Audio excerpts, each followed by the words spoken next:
বন্ধুরা, এটা তো গিনিদের বাড়ি। আর এখন সকাল সকাল মিনু তো ঘুম থেকে উঠে পড়েছে, উঠে উঠোনে চলে এসেছে। বাবা, সকাল সকালই ঘুমটা ভেঙে গেল। কাল রাতে যদিও তাড়াতাড়ি শুয়ে পড়েছিলাম, এখন যাই যাই কত কাজ সংসারের, কেউ ওঠেনি ঘুম থেকে। আমি একা একা নিরিবিলিতে কাজগুলো সেরে নি, সবাই উঠলে আবার চাটা দেওয়ার ব্যাপার আছে। যাই যাই। ও বাবা, এদিকে আবার লক্ষ্মীর তাড়া লেগে গিয়েছে মনে হচ্ছে, ওকে খেতে দিতে হবে। যাই যাই গোয়ালের দিকে। আরে আসছি আসছি। বাবা, এর যেন তর্স হয় না। দিচ্ছি রে দিচ্ছি, ওরকম চেঁচামেচি করিস না, তোকেই তো খেতে দেব। দেখতে দেখতে মিনু তো লক্ষ্মীকে খেতেও দিয়ে দিয়েছে। এই শোন, একদম জ্বালাতন করবি না। এ দেখ, তোর খাবার দিয়ে দিয়েছি, এবার আমাকে নিশ্চিন্তে কাজগুলো সারতে দে। বাবা বাবা, কত কাজ, আর একে সবার আগে খেতে দিতে হবে। ইদানিং এত বদমাইশ হয়েছে কি বলবো। যাই যাই, কাজগুলো সেরে নি। ও বাবা, খেতে দিয়ে এলাম সবে, তার মধ্যে আবার চিৎকার করতে শুরু করেছে। এ করে কি করে পারা যাবে? আশ্চর্য তো। যাক বাবা, এবার থেমেছে, আমি কাজগুলো সেরে নিয়ে গে। এই বলে মিনু তো কাজ সারার জন্য এগিয়ে গেল। কিছুক্ষণ পরে লক্ষ্মী তো আবার চিৎকার চেঁচামেচি শুরু করেছে। সেই শুনে মিনু তো সব কাজ সেরে আস্তে আস্তে লক্ষ্মীর দিকে দৌড়চ্ছে। বাবা, এত জ্বালাচ্ছে আজকে, কি করি কি জানি, শরীর টরীর খারাপ হলো কিনা কে জানে। এ লক্ষ্মী, এত চেঁচামেচি করছিস কেন? এই তো খাবারও আছে এখানে, তাহলে এত চিৎকার চেঁচামেচির কারণ কি? কিছুই তো বুঝে উঠতে পারছি না, অথচ চেঁচিয়ে যাচ্ছে। দেখি ওর বাবাকে বলতে হবে, শরীর টরীর খারাপ হয়েছে মনে হয়। খেয়ে নাও লক্ষ্মী, খেয়ে নাও, ওই দেখো তোমার খাবার আছে। মিনু যখন লক্ষ্মীর সঙ্গে কথা বলছে, তখন তো পিছন দিয়ে একটা বিষাক্ত বড় মাকড়সা মিনুর গায়ে উঠে পড়েছে। কিন্তু মিনু তো এগুলো জানতেই পারছে না, ও তো এক মনে লক্ষ্মীর সঙ্গেই কথা বলে যাচ্ছে। লক্ষ্মী, খাবারগুলো খেয়ে নে, আর চেঁচামেচি করিস না। এই বলে মিনু তো আবার কাজের দিকে যাচ্ছে। আমার পায়ে কি কামড়াচ্ছে, আমি তো কিছু বুঝতে পারছি না, কি ব্যথা করছে। মরে গেলাম, জ্বলে যাচ্ছে, আমার পাটা জ্বলে যাচ্ছে। লক্ষ্মী, আমার পাটা জ্বলে যাচ্ছে। ও বাবা, মিনুকে তো মনে হচ্ছে বিষাক্ত মাকড়সাটা কামড়ে দিয়েছে, ওই জন্যই তো মিনু যন্ত্রণায় ছটফট করছে।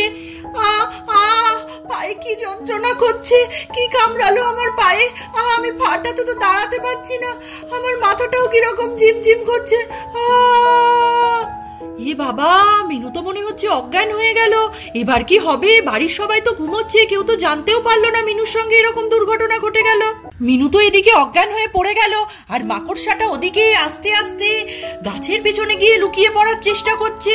এ বাবা, মাকড়সাটা কত বড় আর কত ভয়ঙ্কর ভাবে গিয়ে উঠোনের পাশে লুকিয়ে পড়লো। এবার কি হবে? বাড়ির কেউ জানতে পারবে মিনু এরকম অজ্ঞান হয়ে গেছে? খানিকক্ষণ পরে ঘরের ভেতর থেকে হঠাৎ টিনা আর জিকো তো বেরিয়ে এলো। বাবা শোনো, এখনো অবধি মনে হচ্ছে জেম্মা উঠতে পারেনি। এরকমটা তো কোনোদিন হয় না, আমাকে তো জেম্মা কোনো কাজ করতে দেয় না। তুমি বরঞ্চ এখানে চুপটি করে বসবে, আর আমি আস্তে আস্তে জেম্মার কাজগুলো এগিয়ে দেব। তাহলে জেম্মা ঘুম থেকে উঠে আজ কত কাজে খুশি হয়ে যাবে, আর আমারও ভালো লাগবে জেম্মাকে সাহায্য করতে পেরে। বুঝেছো সোনা? ঠিক আছে মা, ঠিক আছে। এই বলে আস্তে আস্তে টিনা তো জিকোকে উঠোনে বসানোর জন্য এগিয়ে গেল। জিকো, এই যে উঠোনে চুপ করে বসে থাকবে, কোনো দুষ্টুমি করবে না, কিছুতে হাত দেবে না, ঠিক আছে? আমার এক্ষুনি কাজ হয়ে যাবে, কাজ হয়ে গেলেই আমি তোমাকে কোলে নিয়ে নেব, ঠিক আছে? আচ্ছা ঠিক আছে। ও বাবা, দেখতে দেখতে তো গিনিও ঘুম থেকে উঠে উঠোনে চলে এসেছে।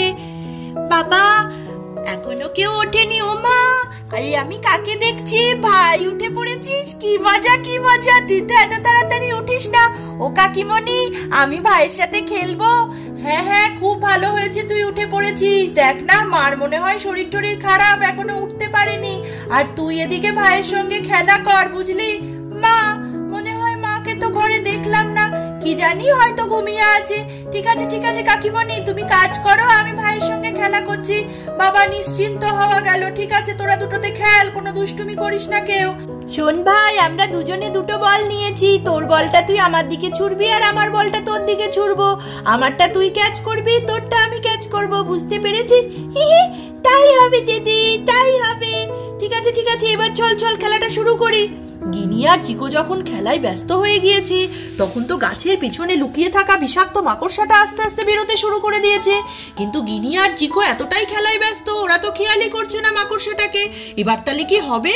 চিকোকে আর গিনিকে কি কামড়ে দেবে মাকড়সাটা? যাই ওই গোয়াল ঘরের দিকে কাজগুলো সেরে নি, গোয়াল ঘরটাও তো নোংরা হয়ে থাকে, সকালে ওটাও একটু গোবর ছড়া দিয়ে নেব। যাই ওদিকে গিয়ে কাজটা করে দিই। টিনা আস্তে আস্তে তো গোয়াল ঘরের দিকে যাচ্ছে। ওমা, টিনা তো দেখতে পেল মিনু এখানে অজ্ঞান হয়ে পড়ে আছে।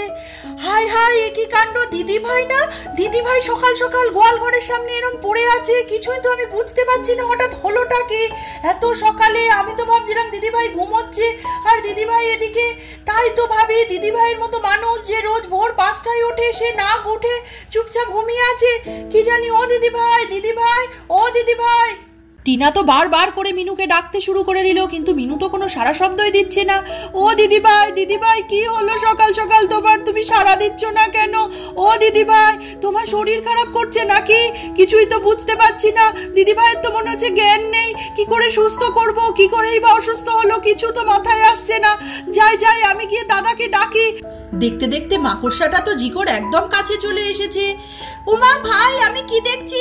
একটা এত বড় মাকড়সা, এত বড় মাকড়সা তো আমি কোনোদিন দেখিনি। ভাই শিগগিরই চল পালাই আমরা, তুই আমার কোলে আয়। ওরে বাপ রে, এইরকম মাকড়সা কামড়ে দিলে আমরা মরে যাবো। চল শিগগিরই আয়। মাকড়সাটা তো গিনিদেরকে তাড়া করলো, আর মাকড়সাটা তো দেখতে দেখতে গিনিদের দিকে ভীষণ ভাবে তেড়ে এগিয়ে যাচ্ছে। এবার কি হবে? গিনিরা পালাতে পারবে তো? গিনি তো আস্তে আস্তে ভাইকে নিয়ে ছুটতে থাকলো, আর মাকড়সাটাও তো গিনিদের দিকে এগোতে থাকছে। গিনিরা তো মাকড়সাটার ভয়ে পালিয়ে বেড়াচ্ছে। ভাই চল আমরা পালাই। হ্যাঁ পালাই। ও কাকিমণি, আমাদের বাঁচাও, এদিকে আসছে মাকড়সাটা আবার। বাবা যেদিকেই যাচ্ছে সেদিকেই চলে আসছে। এবার কি হবে? ও কাকিমণি, তাড়াতাড়ি এসো, আমাদের বাঁচাও মা, বাঁচাও। গিনিরা তো মাকড়সার ভয়ে এক কোণে গিয়ে সিটিয়ে দাঁড়িয়ে আছে। এবার কি হবে? আর তো পালানোরও রাস্তা নেই, আর মাকড়সাটা কত কাছে চলে এসেছে। আমি এবার কি করব?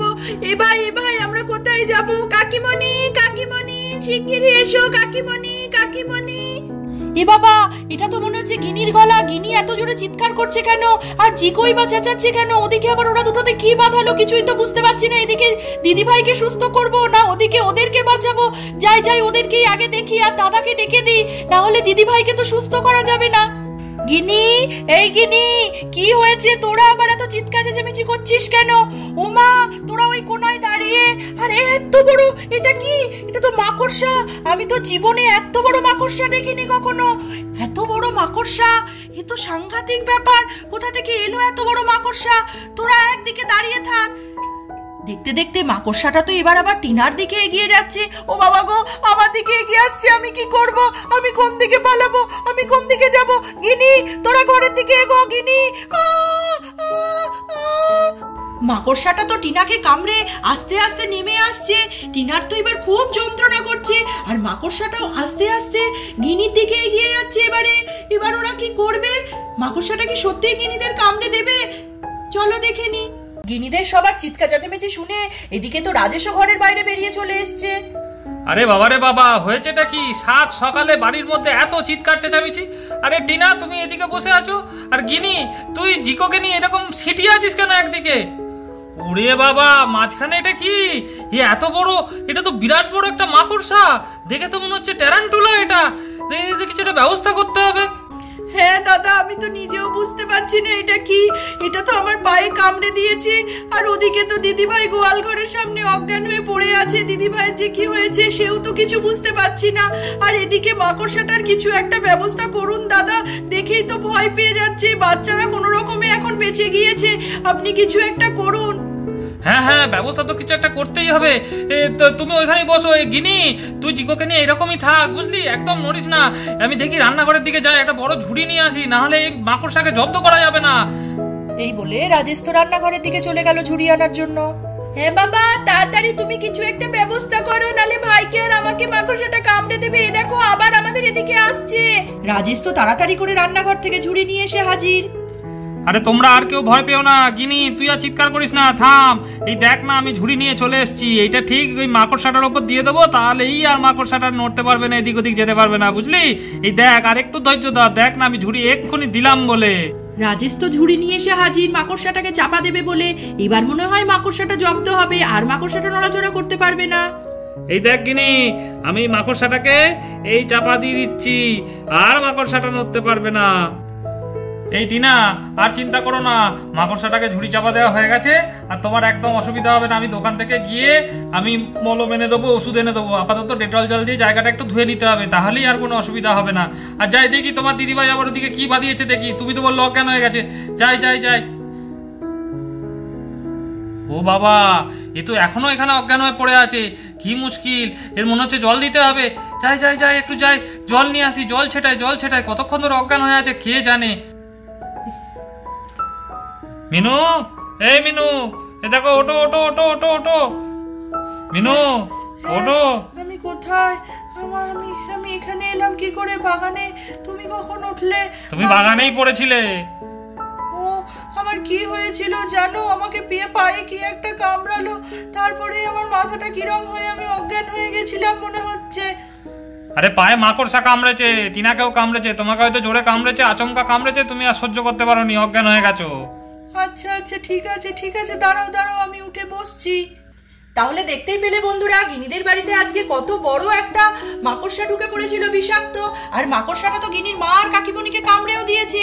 গিনি আর জিকো কোনো মতে বেঁচে গিয়েছিল। গিনির বাবা বুদ্ধি করে মাকড়সাটাকে ঝুড়ি চাপা দিয়ে জব্দ করে দিল। এরকমই সুন্দর সুন্দর ভিডিও দেখতে হলে অবশ্যই চ্যানেলটিকে এক্ষুনি সাবস্ক্রাইব করে দাও।